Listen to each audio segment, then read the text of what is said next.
volta agora falando sobre os conceitos de informática.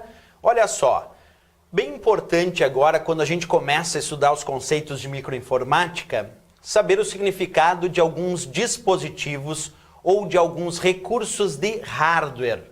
Observa, não só é importante conhecer esses dispositivos de hardware, mas também saber como eles caem efetivamente nas provas de concurso. Um exemplo típico é a CPU, é o processador do computador, também conhecido como unidade central de processamento. Bem, a CPU do computador, a unidade central de processamento, ela é um dos dispositivos mais importantes do teu computador, é conhecido o cérebro como o cérebro do teu computador. E aí só um detalhe antes de entrar aqui, um ponto importante que eu queria lembrar, é que muita gente confunde e acha que a CPU é o gabinete do computador. Mas a CPU não é o gabinete. Vou repetir, a CPU, que significa Unidade Central de Processamento, é o processador do computador, não é o gabinete. Na verdade, a CPU está encaixada na placa-mãe do teu computador e a CPU na placa-mãe vai ser colocada dentro do gabinete, aí tudo bem. Mas a CPU é a unidade central de processamento, é apenas o processador do teu computador, como eu observo aqui nesta mesma imagem. Agora, tem alguns pontos que a gente precisa debater sobre essa CPU. Por exemplo, como a CPU processa os dados? Como o processador do teu computador, a unidade central de processamento, conhecida como CPU, processa os dados? Bem, ela processa os dados com operações de entrada de dados, processa esses dados e aí encaminha isso para a saída. Então, na verdade, a CPU, ela processa os dados recebendo dados de periféricos de entrada ou das próprias memórias do computador e enviando ou encaminhando dados para os periféricos de saída ou enviando para as próprias memórias do computador. Então a CPU se relaciona com os dispositivos com operações de entrada e saída. A ideia do processamento é entrada de dados, a CPU processa esses dados e então a saída desses dados.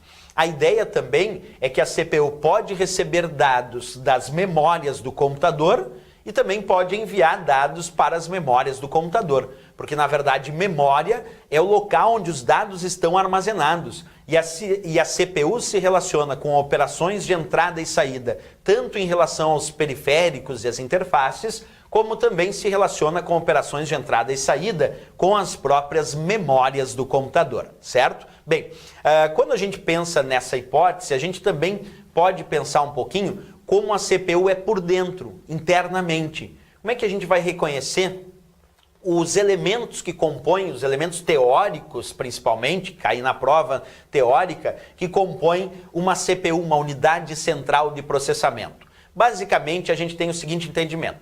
Na CPU, nós temos a UC, que é a unidade de controle, que é o local onde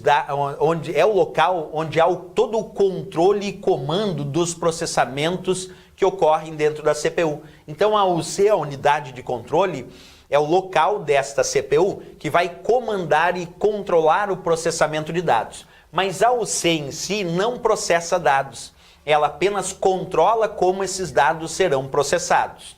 Quem de fato processa os dados é a ULA, a unidade lógica e aritmética. É esta ULA, a unidade lógica e aritmética da CPU, quem de fato realiza os cálculos matemáticos, aritméticos e lógicos que demandam um processamento.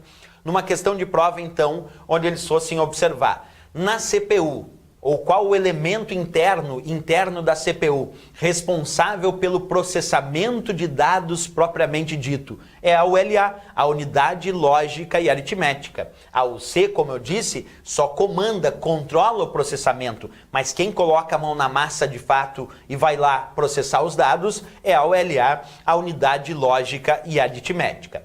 Além disso, outra observação, dentro da CPU também existem os registradores, que também podem ser conhecidos como registros. Os registros ou registradores da CPU têm como sua principal função armazenar os dados que a ULA vai processando. Então a ULA vai processando os dados e vai armazenando esses dados de forma imediata nos registros, nos registradores. Ou vai buscando dados para processar também dos registros e também dos registradores. Então, quando nós falamos de registradores da CPU ou registros da CPU, são pequenas, e aí quando eu digo pequena, é pequena mesmo, são pequenas porções de memória. Observa, os registros ou registradores são pequenas porções de memória que armazenam os dados que a ULA vai processando. Então a ULA vai processando sob o comando e controle da UC e vai armazenando esses dados nos registradores. Ou muitas vezes a ULA busca informações e dados para processar que advêm dos registradores. É assim que é o funcionamento interno da nossa CPU. É bom separar para efeito de prova, né? A UC é a unidade de controle, responsável pelo comando, controle e fornecimento das instruções de como os dados serão processados. A ULA é a unidade lógica e aritmética, é lá que os dados são processados de fato. Ela é responsável pelo processamento propriamente dito, é ali que são feitos os cálculos matemáticos que demandam processamento. E os registradores são pequenas porções de memória interna da CPU, bem pequena e rápida, e que serve para armazenar os dados que vão sendo processados pela ULA ou fornecer informações e dados que a ULA precisa processar. Essa é a ideia que nós temos internamente aí na nossa CPU, a unidade central de processamento ou também processador do computador.